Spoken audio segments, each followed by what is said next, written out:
Hey, what's up, everybody? This is Charles, and welcome you guys to another episode of the Dreamerspro Show, where we cover everything from sports, hot topics, classic debates, entertainment, and where we give you guys a fresh perspective on things and how we see them. Turns out that the former NBA player, JJ Redick, the former, three-point sniper, will be joining the roster of ESPN. Now, before we get into the article where they really explain this a little bit in depth, I want to quickly just go over his career. Now, JJ Redick is an NBA player. He played on a number of different teams. He played with the Dallas Mavericks, New Orleans Pelicans, Philadelphia 76ers, Los Angeles Clippers. He was a major part there. And he also played with the Orlando Magic, where he started his career. He played for a number of years, actually. He played for 15 years in the NBA. Throughout his career, he averaged 12.8 points per game, 2.2 rebounds, and 2 assists per game. But he was really known as a three-point shooter. For his career, he's a 41.5% three-point shooter. And in his best season, he shot 47.5% from the three. To me, that is remarkable. He is definitely one of the greatest three-point shooters. And also in the playoffs, he's a 37.1% three-point shooter in the playoffs. So he was an excellent three-point sniper. That's really what he was known for. And as I said, he played for a number of teams, and he played at the shooting guard position. He was drafted in 2006 as the 11th overall pick by the Orlando Magic. So JJ Redick has had a pretty long career. But we recently stumbled upon this article by The Athletic, where they basically explained him joining, the roster as ESPN's roster as an NBA analyst. So before we go too far, I want to quickly read some of the things that they said in the article, and then we'll get back to you here in the video to give you guys our thoughts and opinions on that. So let's get into that now. Now, in the article by The Athletic, it starts off with saying JJ Redick joins ESPN as an NBA analyst. An article continues, JJ Redick has joined ESPN as an NBA analyst, the network announced on Wednesday. The 15-year veteran retired from sports last month after a career with the Orlando Magic, Milwaukee Bucks, Los Angeles Clippers, Philadelphia 76ers, New Orleans Pelicans, and Dallas Mavericks.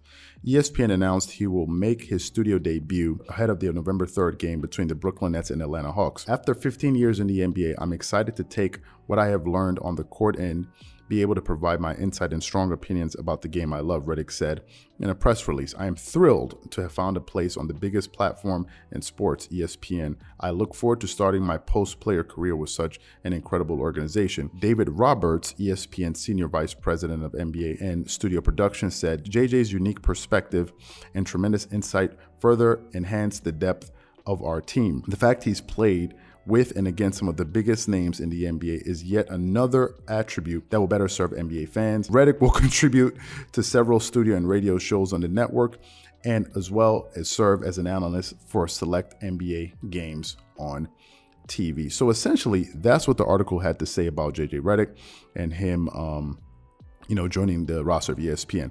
Now, let me quickly say this. I have paid attention to JJ Redick off the court because I watched certain episodes of his podcast called JJ Redick. That's the name of the show on YouTube. And I've watched different segments. He's had a bunch of different guests on there, like PJ Tucker, Drew Holiday, Gabrielle Union, Matisse Thybulle, Blake Griffin, and CJ McCollum, and so many other players. And I think what made his show very good was that, I like the way he presented his episodes, but also the fact that he was a former NBA player. He had a lot of those connections within the league, right? Let's just face it, it's a lot easier to get some of these personalities on your show when you're known. Like, this is just a pure fact. I was recently watching some episodes from the Carrie Champion show, Naked with Carrie Champion. She has a podcast on Spotify, wherever, but she also has a video. She also has a YouTube channel. And I was looking at some of the personalities that she's had there. She had Dan Le Batard, the former employee at ESPN. She had Fat Joe, so many other players, and there's so many other big personalities. And I think that had to do with the fact that she's known, she's been there, she has these relationships. So I think JJ Redick did a masterful job capitalizing on his resources and his human capital to bring these people in and really present some great shows. I also like the way he structured his episodes. I think he did it very neatly. He allowed his guests to talk, but it was a very kind of casual setting where people felt comfortable to just kind of open up. And obviously I've noticed that current players and former NBA players have this level of comfort with each other that they're able to open up a lot easier than they would to somebody that has not played basketball and just someone that really covers the sport, and is just giving their take on things. Now, Now that he's joining ESPN and that has been verified, he'll be joining a roster that's already full, right? That has some pretty established voices out there. They have Max Kellerman, of course. All of us know who Max Kellerman is. They have Stephen A. Smith, who is the face of ESPN. You have Jay Williams, who's there. You have Kendrick Perkins, Tim Legler, and others. So he's going to be joining that complement of personalities and analysts on there. So I'm very interested to see what capacity they're going to have him in. Now they've said he's going to be doing some NBA games, and I'm assuming he's going to be covering some NBA games. But I'm sure as time continues on, they're going to have, ultimately, I'm pretty sure he's probably going to end up having his own show on the network. I wouldn't be surprised with that. Now, I think he's going to bring a fresh perspective to things based on what I've seen him do with his own show, right? I don't know how the contract is going to work. I don't know. Are they going to discontinue the current JJ Redick podcast that they currently have going?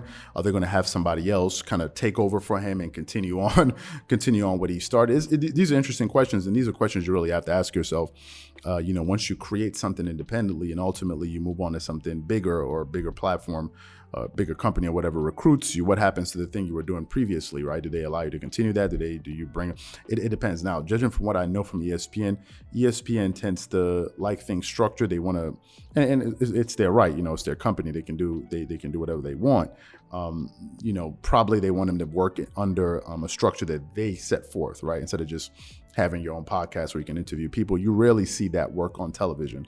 You rarely see a podcast format work on TV where you're just interviewing people, unless you're doing late night. And late night is quite different from a podcast, because late night you have the opening skit, you have the guests, you have the music, you have the performance. There's so many moving parts. So it's not just one thing. So obviously he couldn't take his show to TV, but it's still, nevertheless, it's going to be interesting to see how he does there. He also has a very dry sense of humor that I noticed from some of his shows. And I think that's going to work as well on TV. I think obviously before he was recruited by that network, they must have scrutinized every single facet of his personality and the way he presents his ideas on his show. And then obviously they decided probably they want to reach out to him, or he reached out to them, whatever the case was. If you reached out to them, I'm sure they were going to do their due diligence as far as, possibly considering bringing him on. So nevertheless, we all have to wait and see. But essentially what I want to know from you guys is, how do you think he's going to do?